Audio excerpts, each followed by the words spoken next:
আজকে কেয়ার বিদায় বেলা। দুপুরবেলায় আমি আর কুট্টুস কেয়ার বাড়ি যাওয়ার জন্য রওনা দিয়ে দিয়েছি। যে বাড়িটা কালকেও কত জমজমাট ছিল, আজ সেই বাড়িটা কতটাই শান্ত। আমরা প্রায় 2টো-2:30টার দিকে ওদের বাড়িতে পৌঁছেছিলাম। গিয়ে দেখি সকালের সমস্ত রিচুয়ালস কমপ্লিট। তখন নতুন বর আর বউ খেতে বসেছে মাত্র। এরপর বিকেল 4টে-4:30 থেকেই শুরু হলো বিদায়ের আগে আশীর্বাদ পর্ব।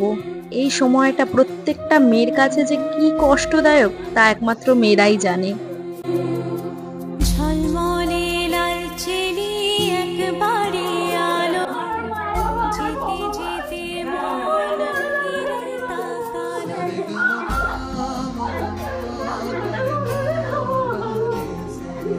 ঝলমলে লালচেলি একবারে আলো, যেতে যেতে মন ফিরে তাকালো। সমস্ত রিচুয়ালস মিটিয়ে কেয়া রওনা দিল ওর শ্বশুরবাড়ির উদ্দেশ্যে।